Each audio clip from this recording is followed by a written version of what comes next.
you listen to reason? Will you open your eyes? It's a wonder what you'll find with an open mind. You may be surprised. Yeah, gotta get away from this illusion for the sake of the world. This delusion, it's gotta go. Yeah. Hey everybody, welcome to the Atheist Experience. We're live. It's Sunday, August 11th, 2013. I'm Matt Dillahunty. This is Jeff D. Hi, folks. Hi, Matt. How are you? I'm good. Yourself? I'm all right. We are here. This is a live public access call-in television program. We'll have the number up shortly. We take live calls. We talk about what people believe and why. We get into arguments. We learn things. We teach things maybe on a couple of occasions. But I don't know. Whatever comes up. Whatever happens. So we got a bunch of callers already queued up, and you didn't have anything in particular that you wanted to go over? Not particularly. I do want to remind everyone that the Nonprofits Show is back. You can find out information about that on nonprofitsradio.com. That's the old website. It's being revamped, but the info there is, to my knowledge, still roughly accurate. Well, It's accurate again, because I think we kept the picture of just you, Russell, and Dennis That's up right. That's right. through all the years that I was doing it and you weren't, and now it's back. Yep. It's me and Dennis Loubet and Russell Glasser doing the show again. Which is And special celebrity guests. We had a message from a pretend Pat Robertson, and quotes from Pope in Boots. Pope in Boots. Yeah. Listen to that episode if you want to hear what that's all about. All right. This is this show. We'll go ahead and get started taking phone calls. As a reminder, when this show's over, the people involved, a good chunk of them anyway, often go to dinner. There's the address there. Can't tell you to come down, but that's where some people will be. What are you going to do? First up, Mark in Mesa, Arizona. How are you? I'm doing well. Just had a couple of questions for you. Sure, go ahead. I am in high school, and I go to a Socratic-based learning school, so we just discuss topics during history. We go to a class called Humane Letters. It's a 2-hour-long period of literature and history, and we're studying Greek philosophy and stuff like that. Mm-hmm. And I have, we were discussing the concept of objective morality, and I was against it because I think that morality is subjective based on society. And it got to the point where, out of the classroom, I was discussing with another student whether or not the Bible and the religion of the Catholic Church could actually promote morality or give its own morals. And she was trying to convince me that without church, she wouldn't be moral. She wouldn't have to say someone was raised. So you've got a friend who's a non-believer who is convinced that without church or religion there would be no grounding for morals? Well, she is a believer, I think, but she's very on, I feel like she's on the cusp. Okay. And I was just curious, sorry, I'll let you go. No, that's fine. I disagree with you on whether or not there are objective moral standards, but that's a big, long discussion that we don't need to go into at the moment. This idea that you need religion for morality is one that's pervasive, but I wonder what the demonstration that it's true is. Because my position is that, I gave a talk, which you can find online actually if you Google superiority of secular morality, and I've since had to revise that further because it's not that I think that secular moral systems are superior. They're the only moral systems I think we actually have because I don't find that religions are moral systems. They're moral pronouncements that this is right or this is wrong with no real mechanism for people to figure out why something is viewed as right or wrong. And so, so I don't, I would have to know exactly what her reasons were and what's convinced her that, you're not going to have, it seems to me that you can build a moral system, and I'd recommend going ahead and Googling for that because I kind of outlined this, but off very simple principles. If morality is about well-being, then, and we are physical beings in a physical universe, then there are truths, real truths about what is beneficial for us to our well-being and what is detrimental, both as individuals and groups. And so given those facts, if that's what morality is, if that's what we're talking about, and if we're not, then I'll need a new definition because that's what I'm talking about, then I have no good reason to think that religious pronouncements about morality have anything to do with our well-being. There's no demonstration of why a claim from a religion actually benefits us, and no reason to think that even if there's a God who's making pronouncements that he's actually correct. And that's what she's doing. She's basing it on the Bible and the fact that atheists don't have a rule book. Okay, so what does she think about homosexuals? I think she's more lenient on that. I don't think that she follows the Bible strictly on that, but she does follow it strictly on a lot of other things. What about slavery? I'm sure she's against it, though the Bible's for it. Yeah, so if she's going to point to the Bible and say that this is the source of morality, and yet she's going to reject it when her own senses, her own understanding of what is right and wrong conflict with it, then stop pointing to the Bible and stop pretending that it's where you're actually getting your answers from. In fact, what she's doing is saying, I really don't know what the answer is on this, so I'm just going to accept the Bible's answer until somebody demonstrates that it's wrong. That's not any way to work through a moral system. I don't know. Do you have... I can definitely see that. Yeah, I got to bring up Euthyphro. Are you familiar with the Euthyphro dilemma? No, I'm not. Look it up. It sounds like your class is a place where that information should be available to you. It's Plato talking about Socrates again, and the basic question is, Socrates asks this character Euthyphro, are your actions that you're so proud of claiming that they're moral, are they because the gods say so? Are they moral just because the gods say so? Or are they inherently moral and the gods are just instructing you that they're moral? Right? And that raises some troubling questions for almost every Christian I've ever met. Right? That because if it's just made up pronouncements, then that's not really morality. We understand that just because a big, powerful guy says so doesn't make a thing right. But if they're inherently moral, and the God is only instructing us, then really morality is something outside of the gods, and it dethrones them entirely as lawgivers. Because they're inherent, we don't need them to Right. establish them for us. Right. Yeah, if something's moral because God says so, then God could say the exact opposite tomorrow and say as what's in the Right. Bible, that Right. slavery's okay when we know it's not. Neither prong of the dilemma is really satisfactory to most Christians, and now they often try to get out of it by doing this bait and switch to God's nature, saying that, oh, well, he didn't just make them up, it's his nature, right? And it's inherent in his nature. Well, then the next question is, where did his nature come from? If he authored his own nature, then once again, it's just his pronouncement. If he didn't author his own nature, then once again, he is not the source of morality. Morality is just inherent in the universe. Yeah, it's when I'm with Jeff when they try the it's God's nature. Well, great. Then either then God himself becomes irrelevant to the discussion, or you've basically just moved the question back one step. Right. They try to move the goalposts back. You can take the goalposts right back to them. So bring that up. It basically it makes it really difficult for Christians to cling to the idea that morality could come from their God's commands in the first place. Which is also potentially an absurdity anyway. That the idea. I mean, when I talk about morality, I'm mostly in line with Sam Harris. I'd recommend The Moral Landscape. I don't necessarily agree with everything in it, but I'm by and large in line with, if we're going to be talking about this, what we generally mean is we're talking about well-being, and that is the sort of thing about which fiat declarations have no bearing. You know, drinking battery acid is bad for pretty much everybody. Even if you find somebody who can drink battery acid, that doesn't change the fact that as a general rule, it's bad for you. And it didn't take anybody's pronouncement to actually discover that or make or change the truth of it. There's an aspect of this that, well, I'll just leave it at that. And if you had follow-up question. Go ahead.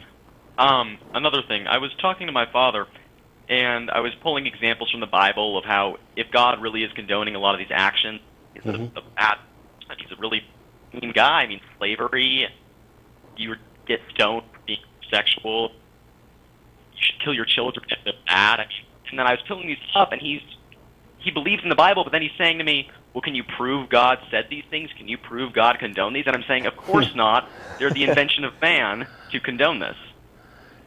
That's kind of unusual. I mean, you know, he believes it, but he doesn't necessarily believe it. It reminds me of when we had Ray Comfort on the show, and Ray said that he didn't agree or didn't believe that everything in the Bible was true and accurate. And I thought that was a big admission on his part, but it then leads directly to the question of, okay, how do you go about determining what is true and accurate? Because I fully admit that there are true and accurate things in the Bible and in the Quran and in pretty much any book you want to point to. Even in some high fantasy, they point to real truths about behavior. It's just not true because they're in the book. It's just true because it's true. I would ask a believer who wants to weasel out of responsibility for passages like that by making the claim that, well, only some of the Bible is God's revealed word, right? Only some of it is accurate and other bits aren't. They can't get away from the fact that for, almost 2,000 years, those passages were descriptive of what their religion was all about. They can poo-poo them now, but they are continuing a belief system that not only believed those things to be true, but they were like core beliefs of the religion for many, many centuries. Yeah. So to just discard them like that and not take any responsibility of the path their religion has taken to get them where they are now, I think is worth looking at. Yeah, this pick and choose mentality, this kind of revisionist, we're going to do a new interpretation. They've offered no mechanism for how one can determine what is and isn't reliable. They either simply make assertions or appeals to faith, and I have no use for either. Yeah, and they only seem to pick out the things that don't sound completely crazy anymore. Most of them. Yeah. I hear there's going to be a new TV show covering the snake handling preachers, which I will definitely be watching. But you can't paint everybody with one large brush either. Is it like a reality show? Yes, it is a reality show. Really? There's also one coming out about rich preachers. Yeah, there is one about. You just know the producers of the show about snake handling are desperately hoping there'll be some bites. There are bites. You'll see bites. Oh, good grief! But anyway, that is good TV. The thing is, I want to make sure you don't necessarily paint with a broad brush, because just because somebody happens to use the Christian label, that doesn't mean you know anything at all about which category they fit in. There's everybody from the Reverend Barry Lynn, who I'm happy to work with on church-state separation issues, to the speaking in tongues, snake handling, let's not go see a doctor version. Pray over our children. Yeah, it's kind of over the top. But I appreciate the call, and check out, not to necessarily promote only my own stuff, but since you called to get my answer, there's an actual lecture out there, Superiority of Secular Morality, that gives my thoughts on it, and also I'd recommend Sam Harris's book, and there's a few others too. Richard Carrier's got a book out on morality. Michael Shermer had a book out on the science of good and evil, and these are all interesting takes on the big questions about morality. Thank you very much. I'm very glad I got on the show. Thanks, Mark. Have a good day. And in a similar vein, we've got Evan in Atlanta. How are you? Hey, guys. What's going on? Can you hear me? Yes, we can. Hi, Evan. Awesome. This is first time calling. I'm an atheist. I'm a huge fan of you guys.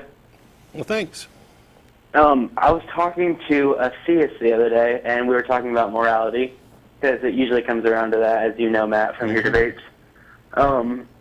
And I asked them a question that I ask a lot is about hell, which is infinite punishment for finite crimes moral? And they say, yes, it is, because God said so. So they're taking the position that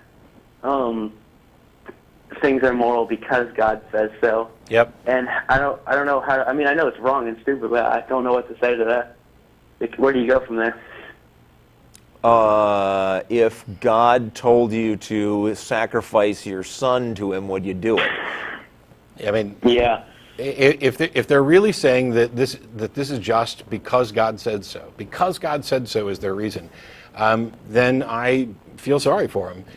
They've sacrificed their humanity and their moral compass on the altar of deference to an idea which they don't even have good reason to think is true. I mean, it's absurd to think that merely because anybody, God or otherwise, said so, that this is necessarily true and good. Here's my favorite question for that. How did you figure out that God was the good one and Satan was the evil one? What mechanism did you use to decide between those two? And we're just going to go ahead and grant that those two exist and you need to make some decision. How did you determine that God was the good one and Satan was the evil one? That's a really good point. I haven't even thought of asking that. There is no way. I mean, you're talking about the moral compass. If they're real. If they're real, you're talking about two supernatural beings with power beyond ours, both of which are capable of fooling us, and you need to figure out which one's good and which one's not. And the only way you can do this is to use your own understanding of morality.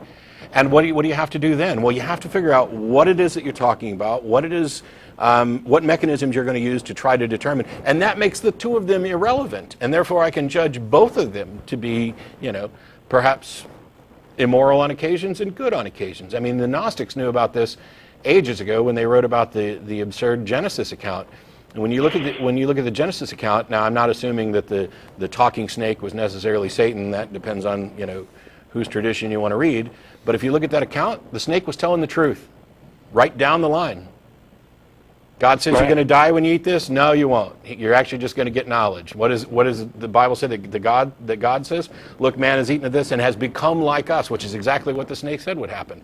Did they die? No, they got banished. Well, people want to do a revisionist it was a spiritual death. Okay, whatever. But the fact of the matter is, you look at who told the truth in that story, and it was the snake. And the people who will admit this will say, well, of course, because the devil's going to use truth.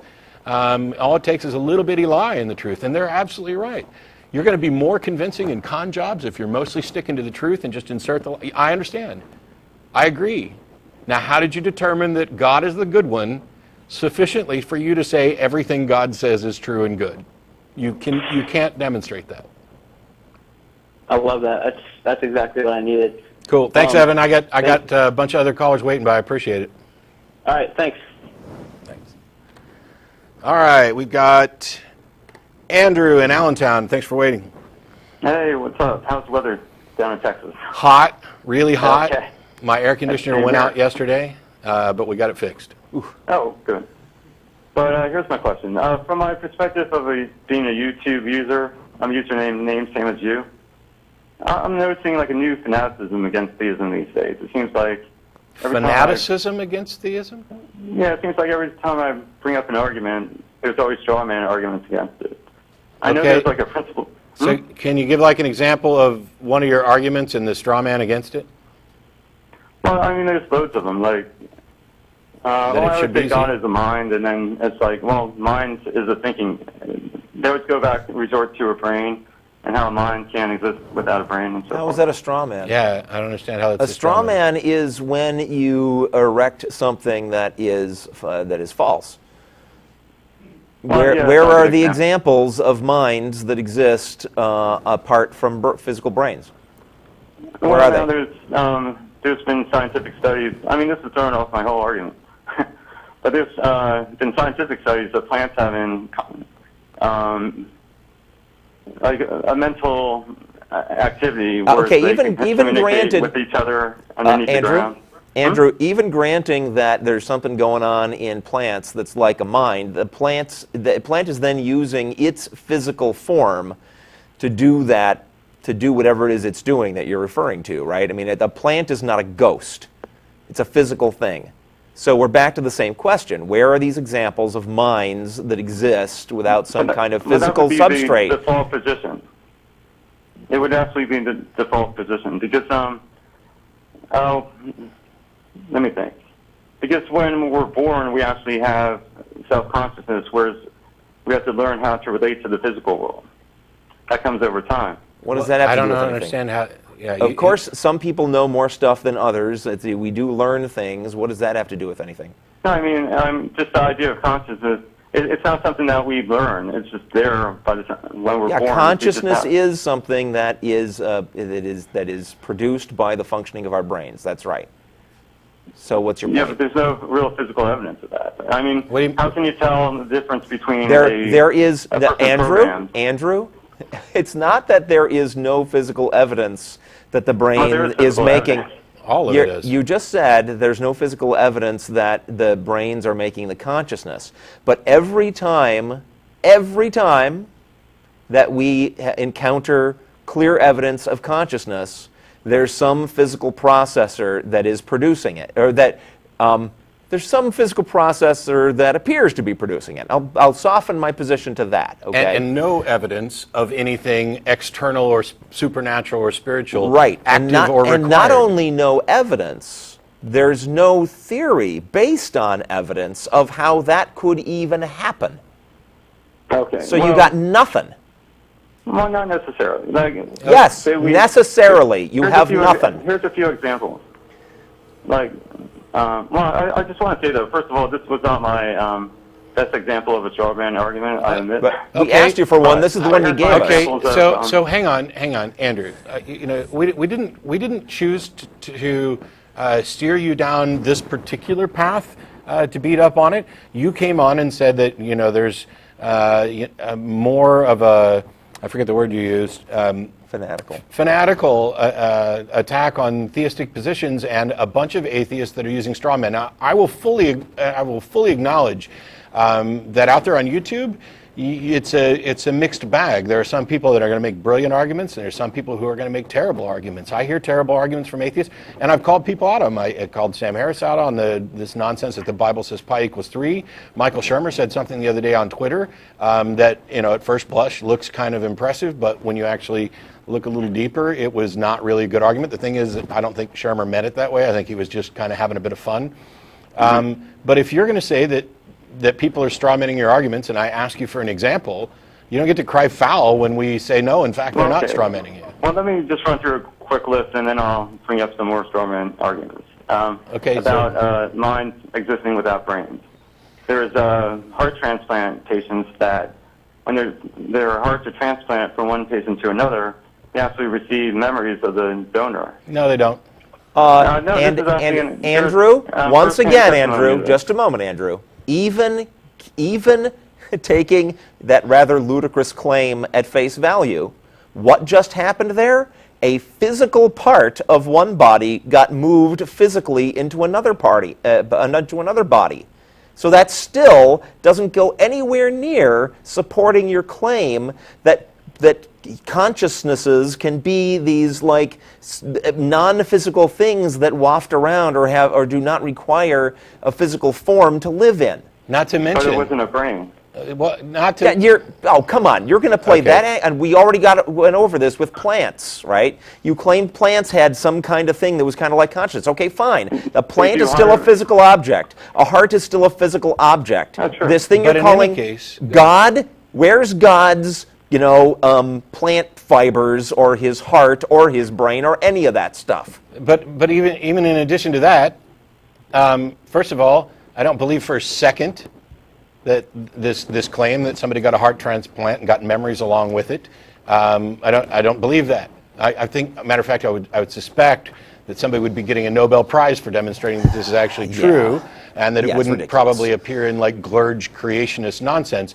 But let's say, for example, that we know nothing at all about consciousness or the mind. We don't understand it at all. Let's go back 1,000 years. What the hell does this have to do with a God? You actually have to supply evidence for your proposition, not try to poke holes in the actual scientific explanations that exist.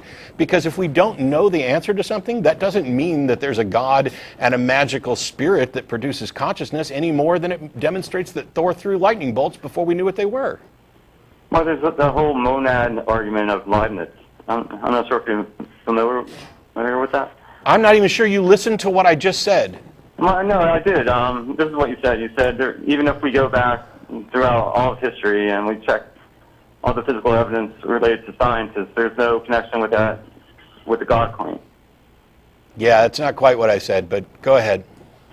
But anyways, here's some more straw man arguments, I guess. Okay.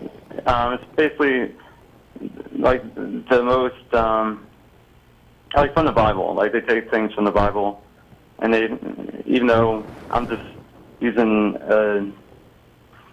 say, a New Testament claim on the Bible, they throw out things from the Old Testament. Whoa. You're saying you made New Testament claims and somebody brought up Old Testament? Do you reject the Old Testament? No. But some of the things, like where it comes to like doing animal sacrifices and things like that. Yeah, but there's no need to do that nowadays. Okay, but are you rejecting the Old Testament? No. So how is it a straw man for somebody to bring up the Old Testament? Because it's interpreted differently now since the New Testament. Okay, and so was God wrong before? No, and here's another thing. The Bible is a personal book, so Jesus taught. So you can interpret it any old way you want and not be wrong then, if it's just a personal book. If you can interpret it any way you want, why can't... Andrew, if you're free to interpret the Bible any way you want, how come these people who are disagreeing with you aren't allowed to do exactly that, and you're accusing them of raising up straw men against you? Well, they can interpret it their way, but they're throwing that interpretation at me. Oh, well. I'm supposed to be. And you're throwing your interpretation at them, Andrew. But anyway, here's my question. Well, no. You said you were going to offer straw man examples, and now you're complaining that people point to things in the Old Testament. Are you opposed to the Ten Commandments? Not at all, no. Not at all. Okay. But what about the other 603? Well, here's the thing about the Bible. The most central claim would be the Sermon on the Mount, because that's the Jesus' testimony before the public. Well, why is that? Why is that the most important thing? Because that's his biggest presentation before the public. So what? Why is that the most important thing in the Bible? Do you realize that if it wasn't for the Genesis account and the fall, that there'd be no reason for a Jesus to even exist? Wouldn't that make that the most important thing in the Bible? Well, I mean, you were just talking about morality, and this would be the no. I'm asking you questions because one of us definitely knows the Bible, and I'm going to see if the other one does. Well, I'm a Christian who believes in Jesus as the Savior, but okay. As far as being an expert on the Bible, I have to admit I'm not an expert. So why do you believe in Jesus as a Savior? Because I turn to it when I need, like, let's say, I just need, like, encouragement from God. I would look through the Bible. Sure, and some people have a drink. And that doesn't answer Matt's question. Matt asked you why you believe in the Bible, and you told him of a religious practice that you have. Well, that is not an answer to Matt's question. Why do you believe?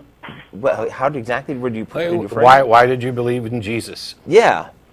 Well, in my own personal account, I was an atheist until like 3 years ago, and I was sick.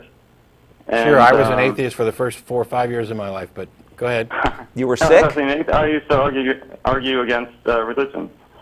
Okay. And I bet you were no more effective at it than you are at arguing for religion now. I never even asked my first question yet.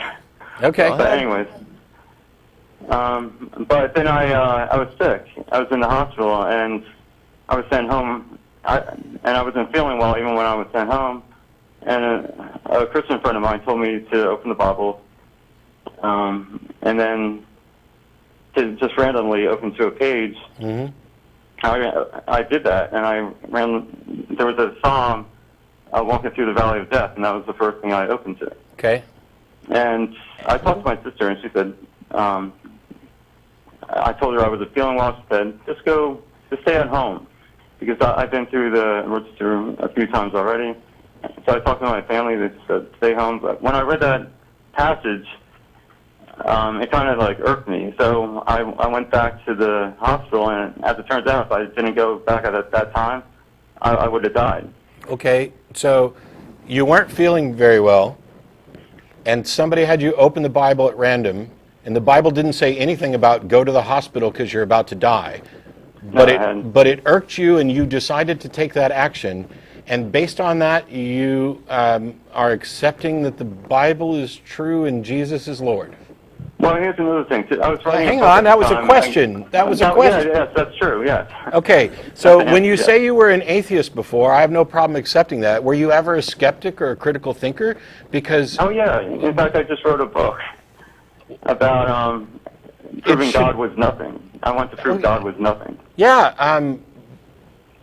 see, the And thing is, the the book- thing is this: what you've described doesn't demonstrate anything at all about the truth of a Bible or Jesus at all. I mean, there's nothing. It's like you have not. It's like you don't know anything about skepticism or critical thinking. What if somebody told you to open the Quran and you to open the Quran to a passage that irked you enough to go back to the hospital? Well, I admit, if that happened, I would be a Muslim. Okay, and so why are you writing books about skepticism? Because you don't have the first clue about it. Well, no, that's not true, because I was skeptical. How would you define skepticism? Skepticism is twofold. There's philosophical skepticism and there's scientific skepticism. And the philosophical skepticism is the idea that we should not believe things until there is sufficient evidence for them. And the application of that, which is the scientific skepticism, is to come up with a mechanism by which we can establish the truth of claims to the best of our ability.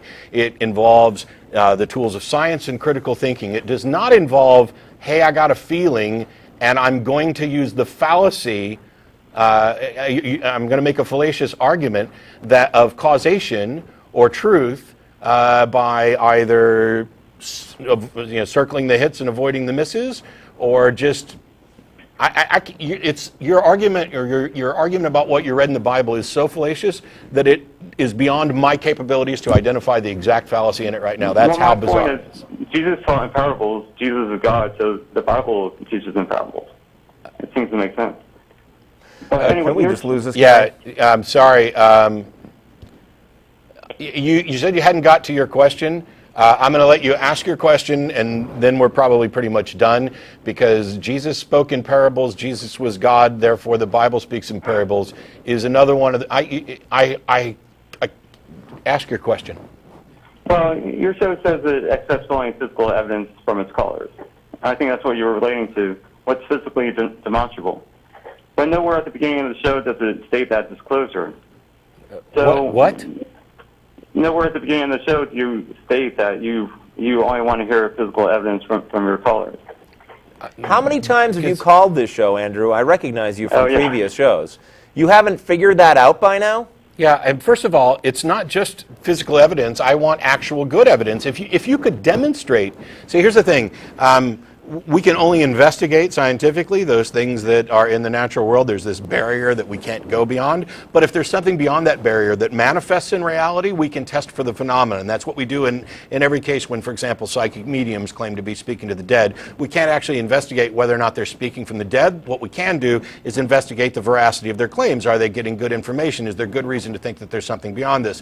Likewise, when it comes to intercessory prayer, maybe there's a God who exists outside of space, but if people are saying that this God answers prayer in reality, that is necessarily a manifestation that we can test. And we do test it, and it comes out to be no more reliable than chance, and actually worse in situations where people are knowing they're being prayed for. There's a methodology to determine whether or not something is true. And if you believe something absent that methodology, you are necessarily being irrational and unskeptical, because you are accepting things without good evidence.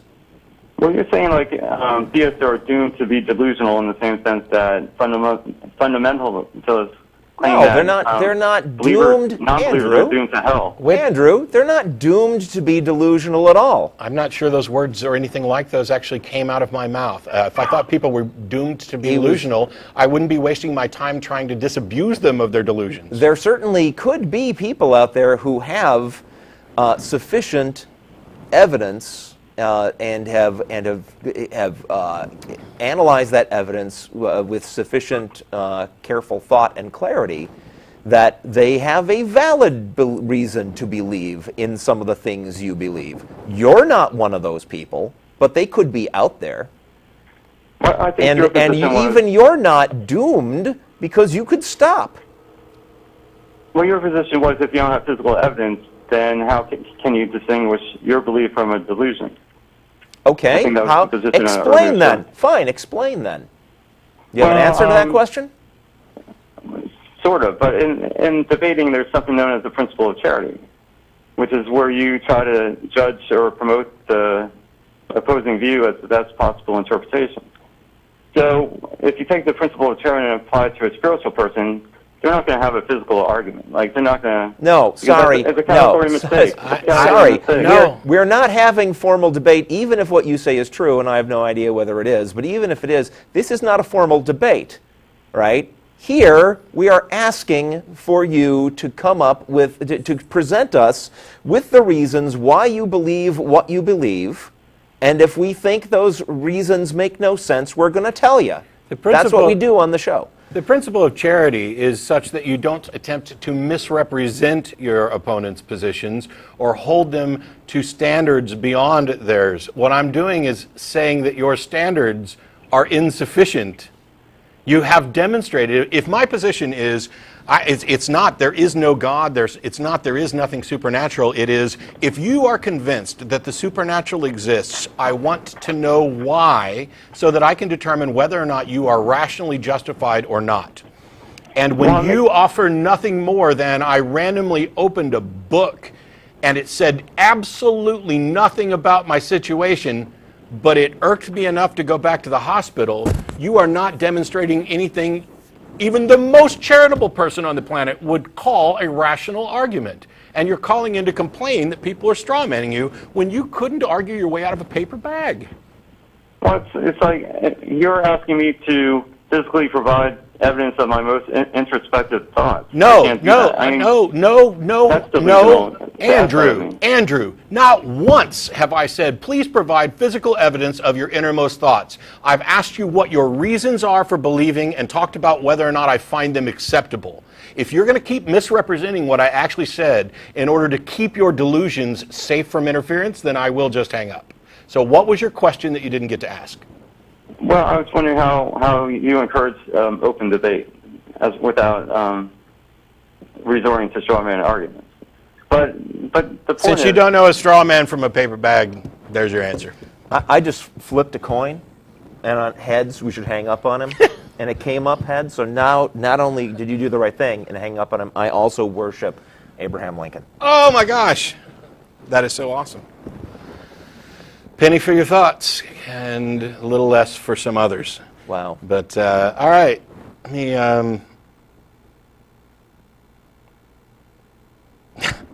okay. Israel in East Hartford. Hey, Matt, what's up? How you doing? Who's your partner over there, Joe D? Jeff D. Jeff D. Hi. Hey, how's it going, Jeff? Good. What's up? This, it's a pleasure calling. This is my first time. I watch you guys a lot on YouTube. I'm basically calling because I was a diehard Christian at one time, converted to atheism. Well, now, hang on. Yep. I don't want to necessarily say I don't believe you, but here on my board it says you'd like to share your deconversion from Judaism. So. Well, yeah. Well, actually, what happened was that I started out as a Pentecostal, and then I transferred over to Judaism. What was that like? Well. What was your process of becoming a Jew? Well, I actually thought I was. I descended from Jews. I actually thought I did at one time. So I followed that along, but then I wasn't really convinced with what I was learning in the Pentecostal. What was your process of going from Christianity to Judaism? My process?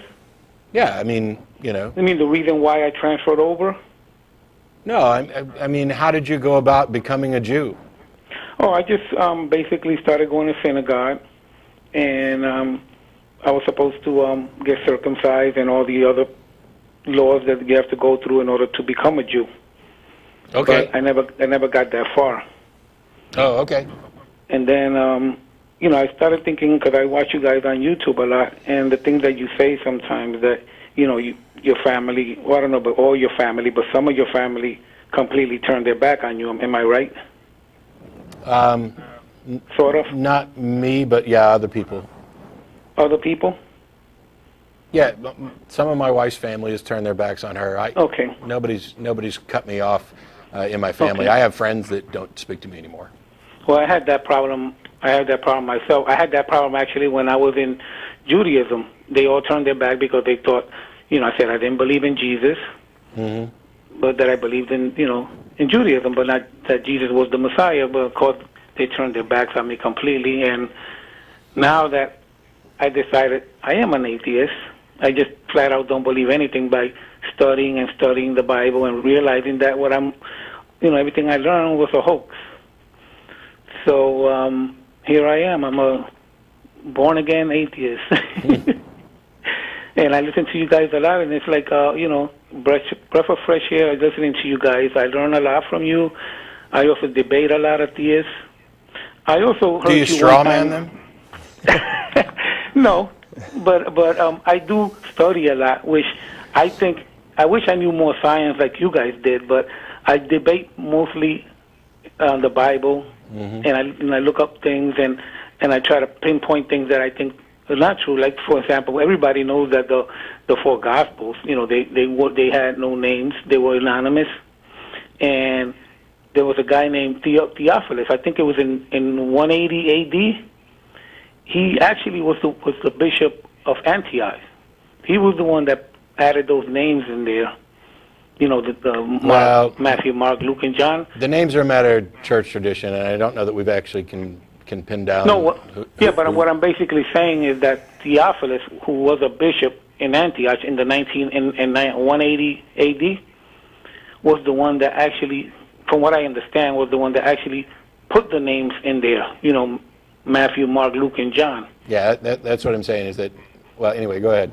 Yeah, so, I debate a lot, and I think I heard you guys talk about one time. Well, I'm basically going to give you a little information about people who are starting out like I am, like brand new atheists who kind of still sort of in the closet halfway. If they want to defend themselves, I think there's some books that can help them out. Like, there's one by Burton L. Mack. It's who wrote the New Testament, the making of the Christian myth. I think they should read that. That should open their mind a lot about what's going on in the Bible and how it got started. And then there's another one, The Myth Maker, that basically the Apostle Paul was the one who invented Christianity. Yeah, there's a number of good books on those subjects. Unfortunately, I'm not in a position where I can actually recommend any of them on the show. Well, but I mean, if they're hearing, sometimes I hear people that say, well, I wish I had more information about it, how to defend or argue with somebody. What I'm saying is that I can't talk about them on the show that way. No, okay, I'm sorry. But nonetheless, I believe, like I said, I wish I knew more science, because I see now that when you debate with people, you can go do that. Yeah, I'm starting to study now, and I listen to you guys a lot, but I'm starting also to look in, Lawrence Krauss and some other atheist people. And I wouldn't worry too much, Israel. I mean, it's what my friend Dennis Lubay likes to refer to as a target-rich environment. There are so many things wrong with so many places where you can find problems with various religions that I don't make a practice of arguing about stuff in the Bible because it doesn't particularly interest me, and I don't have any trouble debating with Christians. It's just you don't have to go there. There's plenty of material to cover, whatever is your area of expertise. But by all means, if you're interested in learning more, you can do that. And I apologize, but we're running short on time, and I got a couple other calls we need to get to before the show's over. Can I run this real quick too? I think you should. Have you ever got to debate William Lane Craig? Yeah, no, that hasn't happened. My understanding is that he wouldn't debate anybody without a PhD. But this past weekend, I did a 90-minute Q&A on Pal Talk, and evidently somebody who works with Craig was there, and they're going to maybe try and arrange something, but who knows? I would recommend that you don't, because I think it's not even worth it. Oh, I would disagree. I think you'll win hands down, but me too. He's a tricky character. I'm pretty sure that all the atheists will think I've won and all the Christians will think I've lost. But that's for sure. Thank you for having me on your show. Cool. Thanks, Israel. Right. Okay, take care. You too. All right, we've got G-Man in Jersey City. How are you?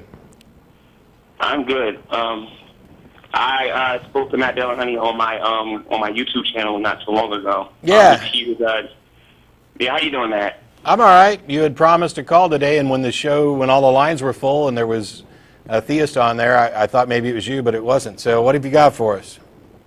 Well, I would like to present my my evidence for the existence of God. I will be happy to let you do that, but I have one quick question ahead of time. Have you changed your position on the Bible and slavery? I'm aware that many people believe that God supports slavery in the Bible, and He even tells the people how to deal with slaves.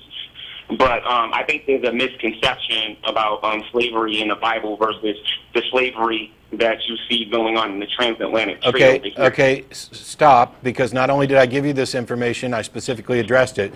If the Bible says you can own people as property, is it moral or immoral to own people as property? God says no, it is not. Okay, stop. Hang on just a second.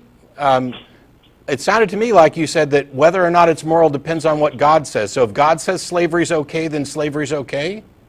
Absolutely. Okay. I'm going to go ahead and let you give your... But let me say this, though. But let me say this. Please let me say this.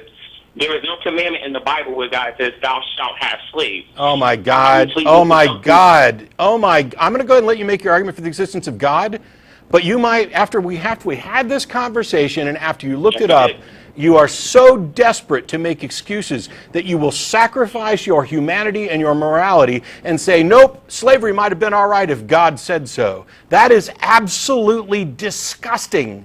But I'm going to let you go ahead and consider something for a moment, though. Let's consider something a moment since we're on the slavery issue and whatnot, okay?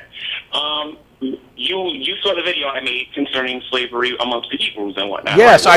I saw you say that the people who disagree with you are wrong and don't know the Bible, and then when I offered you the verses and made the arguments, now your position has changed to, well, if God says it's okay, then it's okay. You're not even willing to admit that you're not even willing to admit that you were wrong about what the book says before. But there's a difference.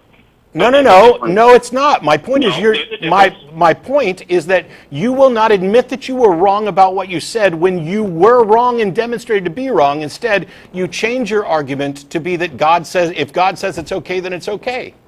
No, actually, if you remember the comment that you left, it was me saying that I should have gave a more exhaustive example about what slavery was. Yes, and I find that to be G-Man,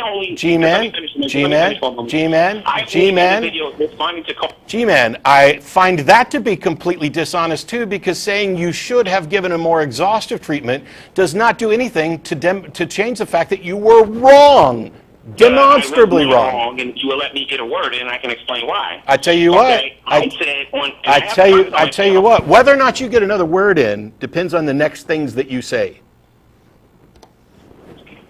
Go ahead. Concerning the whole thing with slavery again, the video that I made, I primarily focused on the slaves that the Hebrews had amongst their own people and whatnot, which was done because a lot of them couldn't support themselves for economic reasons. And you don't think it's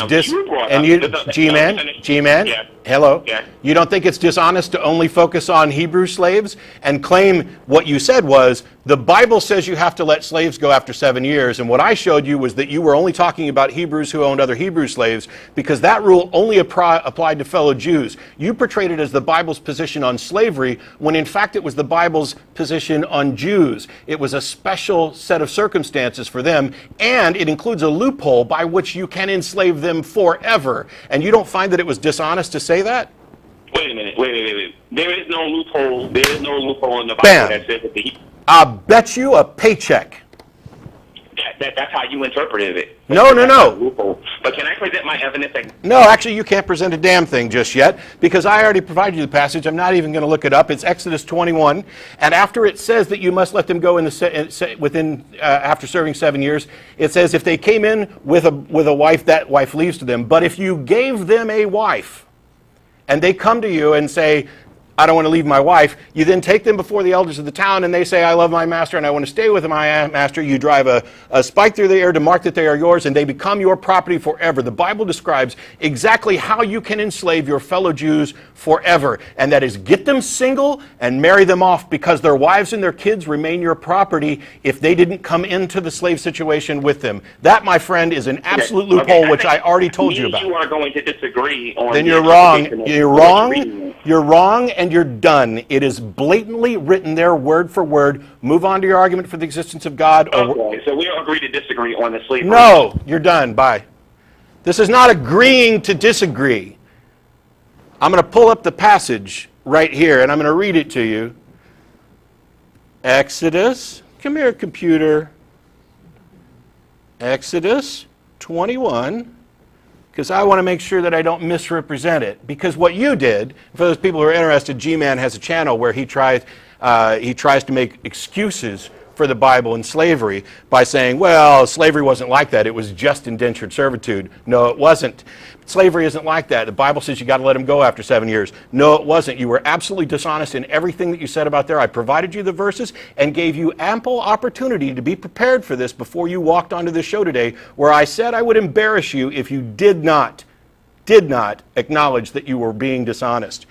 If you buy a Hebrew servant, Exodus 21:2, if you buy a Hebrew servant, he's yours for 6 years, but in the 7th year he shall go free without paying anything. If he comes alone, he is to go free alone. But if he has a wife when he comes, she is to go with him. If his master gives him a wife, and she bears him sons or daughters, the woman and her children shall belong to her master, and only the man shall go free. But if the servant declares, I love my master and my wife and my children, and do not want to go free, then his master must take him before the judges. He shall take him to the door of the doorpost and pierce his ear with an awl. Then he will be the servant for life. You, sir, are dishonest and unwelcome to call back in until you acknowledge that. Do you have anything to add? I wasn't even part of that original argument. Yeah, so, sorry. Let's move on. Yeah, it's just absolutely sad. Allan in, is it Bokeelia, Florida? Yes, that would be it. Talk to Jeff. I'm drinking some water. All right, it's my turn. What do you got, Allan? Well, I was having a conversation with my cousin who is an atheist, and I am as well. And he is a nihilist. And I was wondering what your opinions of nihilism were and your responses to people like William Lane Craig, who thinks that if you're an atheist, you're not being logically honest if you are not a nihilist. I can't claim to be knowledgeable about the issue you're raising. If you told me your cousin was a solipsist, I'd have an answer for you right on my lips. But I'm going to pass this back to Matt so he can address nihilism. So this particular form of nihilism that they're saying the atheist must be is to acknowledge that there is no meaning and purpose in life.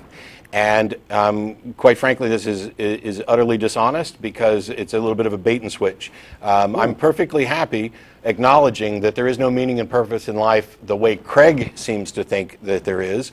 And not only that, but I wouldn't want there to be an externally imposed meaning or purpose to my life. It's like somebody else telling you what your favorite flavor of ice cream is. I am the pilot of my ship. I get to determine the meaning and value and purpose of my life. And I live a life that is full of joy and meaning, and I don't need a God for it to be so. And people can assert that I'm being intellectually dishonest all they like, but this is just a big salmon that they're red herring. There we go. A big red herring salmon. Red salmon. Salmon or red snapper. It's a big fish that they're dangling in front of you to distract from the fact that they have no good reason to think that their God exists. Because if you look at their argument and it was true, hey, if God doesn't exist, then there's no meaning and purpose in life. Okay, maybe there's not meaning and purpose in life. What the hell, if you haven't demonstrated that your God exists, just what they're really saying is, I want there to be meaning and purpose in life. I can't see how there's meaning and purpose in life without a God, and therefore I'm going to believe in God. You talk about intellectually dishonest. that is leading yourself to the conclusion you want to reach. That is not about following the evidence. That's about saying, I don't want to live in a world like this, so I'm going to believe in a God so that I can convince myself that I don't live in that world. And now that I know what Allan's talking about, I'd like to jump back in on this. The other thing that Christians don't explain is how come their God is uniquely empowered to impose this meaning which they think his existence provides to the universe. Seems to me, if he is a being and he has ideas about what he'd like to have happen, well, we're beings and we have ideas about what we'd like to have happen, and we have goals and plans and so forth. I don't see anything about a God that makes it uniquely empowered to decide what the meaning is compared to you and me. I think Jeff's a really good example because Jeff creates games. And so even if there was a creator, like Jeff, who created a game, the meaning and purpose of that game is determined ultimately by the people who play it. They can actually it's established by the rules of the game. But you can have your house rules and you can change one of my arguments against God is an argument from game design, which examines what a crappy, bass-backward set of rules the God has established that you're supposed to follow, and yet you're supposed to get a certain outcome. It doesn't gel, but that was a whole other show. I guess there's probably a better example, which would be a pool table, as I look at my friend here in the audience. Pool table doesn't have any intrinsic meaning or purpose. People invent games for it. So you could play 9-ball, you could play 8-ball, you could play strategery, you could play any number of things, or you could make your own rules. There's if you sink the white ball in many games, it's a scratch or foul, but there are games, carom games, where the object is to consistently make the white ball go into a pocket off of balls. And in, say, a board game where there are victory conditions, right? You can say the designer of the board game established the victory conditions, but that really doesn't stop the individuals playing the game for playing their own way for whatever reason they have. It's one does not trump the other. So even in a universe, if there was a God that set up the victory conditions, we still would be individuals fully capable of coming up with our own reasons for doing things. That's what I was saying the first time. I get it. The other aspect of that is I'm not aware what the victory conditions are for life, but my best guess, if there were such a thing, it would be about survival and having a good time being well. I'm not just talking about rampant hedonism, but it would be about surviving and living a full life. And I don't see that Craig's God or anybody else's seems to have that as a primary concern, because their God has this life as a place to wipe your feet before you get on to the real one. And on that note, I got to thank the people behind the show. I apologize, we're completely out of time. Thanks to everybody who called, except for G-Man. Don't call back until you are ready to admit that you are a lying troll who is still, in fact, a slave. See you next week.